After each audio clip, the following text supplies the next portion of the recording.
নিত্যপণ্যের মূল্য সহনীয় পর্যায়ে রাখতে খুলনায় ভ্রাম্যমাণ ট্রাক সেল কার্যক্রমের মাধ্যমে টিসিবির পণ্য বিক্রি শুরু হয়েছে। গতকাল থেকে খুলনা মহানগরীর 15টি পয়েন্টে ট্রাক সেল বিক্রি কার্যক্রম চালু করেছে টিসিবি।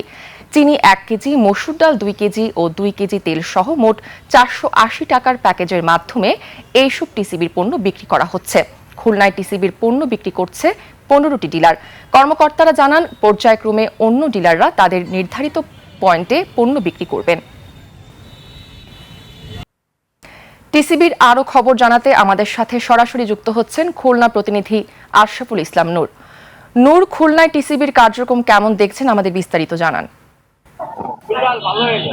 প্রেয়সী, আমি এখন খুলনা পাওয়ার হাউস মোড়ে টিসিবির বিক্রয় যে পয়েন্ট আছে সেখানে দাঁড়িয়ে আছি। আমি যদি আপনাকে দেখাই, আমার একপাশে নারীদের এবং একপাশে পুরুষের দীর্ঘ লাইন দিয়ে তারা কিন্তু এই টিসিবির 3টি পণ্য তারা সংগ্রহ করছে। 480 টাকার বিনিময়ে তারা 1 কেজি চিনি, 2 কেজি মুসুরির ডাল এবং 2 লিটার সয়াবিন তেল সংগ্রহ করছে। আমরা যেটা জানতে পেরেছি যে গতকাল থেকে কিন্তু বাজারে নিত্যপণ্যের দাম সহনীয় পর্যায়ে রাখার জন্য সরকার যে পণ্য বিক্রি শুরু করেছেন গতকাল, আজকে তার দ্বিতীয় দিন কিন্তু পণ্য সংগ্রহকারীদের লাইন কিন্তু আরো দীর্ঘ হয়েছে।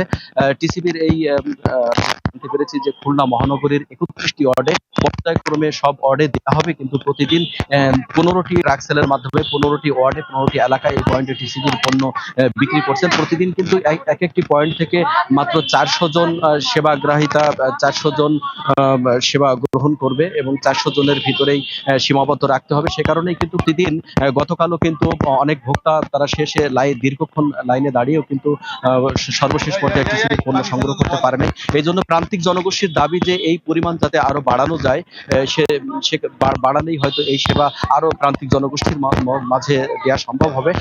টিসিবি কর্মকর্তাদের কাছে কথা বলে যেটি জানতে পেরেছি যে প্রতিদিন কিন্তু একজন ট্যাগ অফিসার এই পয়েন্টে এসে তারা ভিজিট করে থাকেন, সুষ্ঠুভাবে পণ্য বিপণন সম্পন্ন হচ্ছে কিনা সেটা জানার জন্য। ডিলারদের সাথে কথা বলে জানতে পেরেছি ডিলারদের কিন্তু আগামীকাল একটি কর্মসূচি আছে, তারা এই পরিমাণটা বাড়ানো এবং তাদের বিভিন্ন দাবির পরিপ্রেক্ষিতে প্রান্তিক জনগোষ্ঠীর সাথে কথা বলে জানতে পেরেছি তারা কিন্তু পরিমাণটা আরো কিভাবে বাড়ানো যায়, যাতে পরিমাণটা বাড়ালে আরো বেশি জনগোষ্ঠী এই সেবা পাবে এবং বাজারে পণ্য মূল্য সহনীয় পর্যায়ে রাখতে সরকারের যে উদ্যোগ সেটি সফল হবে বলে স্থানীয়দের দাবি।